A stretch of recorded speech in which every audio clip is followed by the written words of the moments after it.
българи, които гледат излъчването на финала по БНТ, ще намерят информация как да подкрепят България на нашата фейсбук страница БНТ Eurovision България или на eurovision.bnt.bg.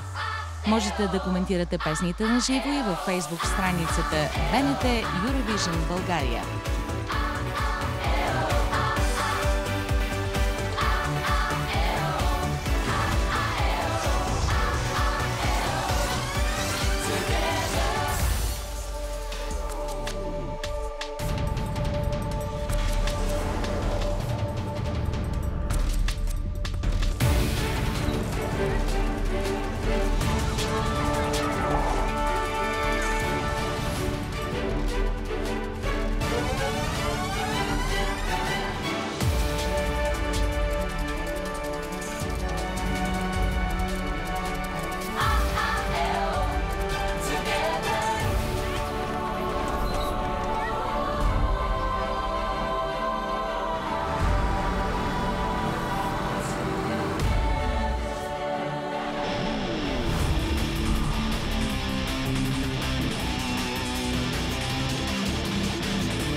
Всички българи, които гледат излъчването на финала по БНТ, ще намерят информация как да подкрепят България на нашата фейсбук страница БНТ Eurovision България и на eurovision.bnt.bg.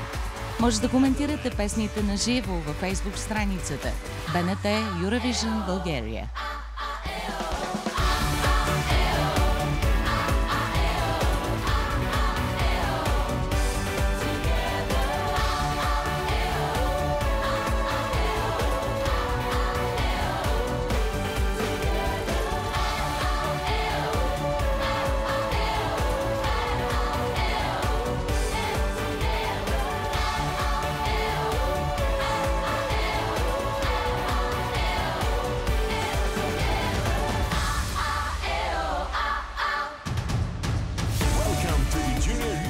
Добре дошли на конкурса за детска песен на Евровизия 2014 в Малта. Моля, аплодисменти за водещата Мойра Делия.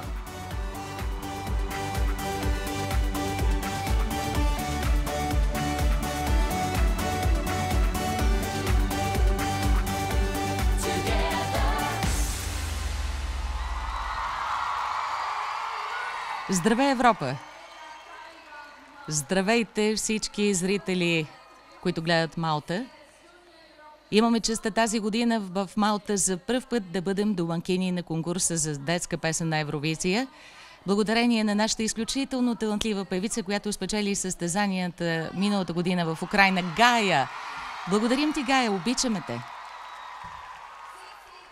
16 страни вече са готови за представлението. Зад сцената изключително развълнувани са младите изпълнители.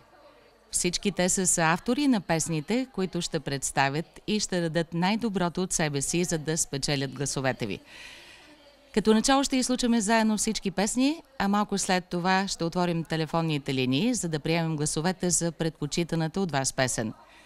Вашето участие в гласуването е изключително важно, защото определя 50% от крайния резултат. Сега ще видите номерата на страните. Моля, отбележете се ги за по-късно, когато гласуването започне. Както и миналата година, с призове ще бъдат отличени страните, попаднали в челната тройка с най-много точки. Но имаме само един победител. И кой ще бъде това?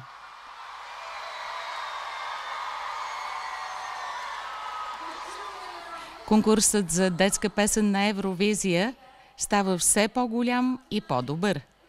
Но тази вечер ще бъде най-голямото шоу на най-малкия остров в Европа. Повече от 16 страни ни гледат в момента и са готови да проследят конкурса за детска песен на Евровизия 2014. Не мога да повярвам. Съединените щати, Испания, Австралия, Нова Зеландия, Аржентина, Коста Рика и много други страни ще ни гледат онлайн на junioreurovision.tv. И така, ние сме готови. Тази фантастична сцена е готова. Изпълнителите са готови. Остава само един въпрос.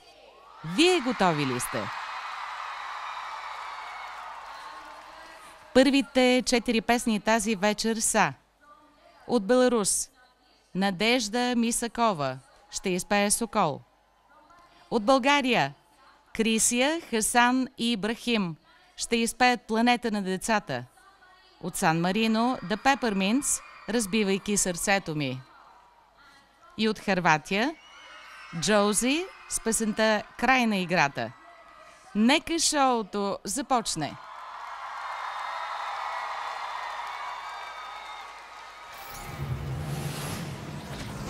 В Малта, Беларус ще бъде представена от 14-годишната Надежда Мисакова от Минск, която в момента е в 9-ти клас, учи в музикално училище и свири на пиано. Още на 8 години започва и вокалната й подготовка.